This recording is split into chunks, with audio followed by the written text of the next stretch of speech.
Hello, everybody. Welcome to Tanu Cine Bites. Today, I just want to talk quickly about the first episode that released from the show Dune Prophecy, which is actually a show that's inspired from Frank Herbert's books, the Dune Saga series. And this story actually follows almost 10,000 years before the Dune actually, the main Dune stories took place. So there's like 10,000 years ahead, previous to that. And it's actually focusing on the Bene Gesserit, who are actually a bunch of women, the sisterhood that actually works as truth-sayers for the noble families, but they have a greater agenda in line. If you have seen the Dune movies, you know who the Bene Gesserits are and what their modus operandi is all about. So this is like an origin story for the sisterhood. They're not yet called Bene Gesserit in the first episode, and we get to see how they were formed, what was the purpose with which they were formed. Now, as a show, it's coming from HBO, so there it is coming with a lot of expectations. However, I do hope it's way better than House of Dragons, which was a complete disappointment for me. And I love the Dune book so much, and I loved the movie even more. So I'm just holding my breath for this one, that I hope it turns out fine. Now let me backtrack a bit and talk about Dune.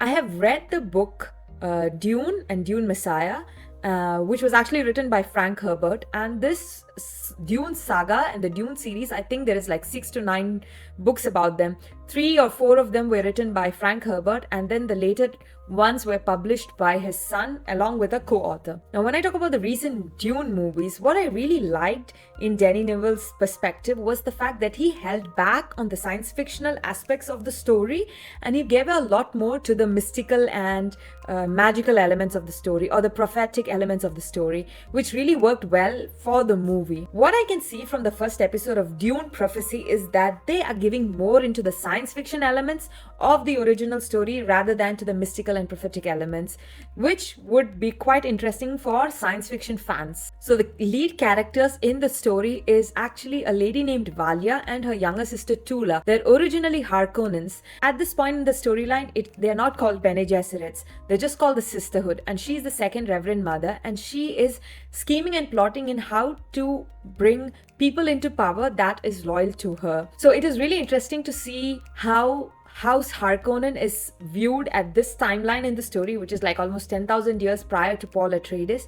We get to see how the Atreides house is portrayed at this time in the history, and we also get to see House Carino, who is actually the ruling house. They're still the ones in power. Something I liked about the show is the pacing of the show. It is getting direct to the point. You're directly going into the storyline, they're telling us exactly what's happening, and they're not wasting time on like building up everything. You're directly getting into the drama, which is something I'm really enjoying, because I was so disappointed with House of the Dragon season 2 and how slow and pathetic that show actually turned out to be. So I like the pacing of this one. I hope they continue that, and we get directly to the point and to the drama in the story. Like I said, I feel a lot more of science fiction elements are coming into the show, and a lot of things are happening which I'm not able to predict too much about, but I'm excited to see. Definitely the science fiction lovers from the Frank Herbert books are going to enjoy this show a lot more than probably the movies. Since it's only 6 episodes, I am a bit skeptical, because I feel it's too few episodes to actually enjoy a show.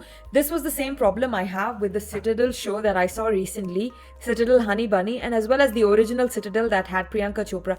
I felt 6 episodes was too short to actually make story quite compelling. So let's see how this one will turn out. As for the other shows that I'm looking forward to watch is Silo season 2 on Apple TV, and I also recently completed Penguin. I'm probably going to do a separate review for the Penguin, because I actually loved it. So until then, take care. Ciao ciao.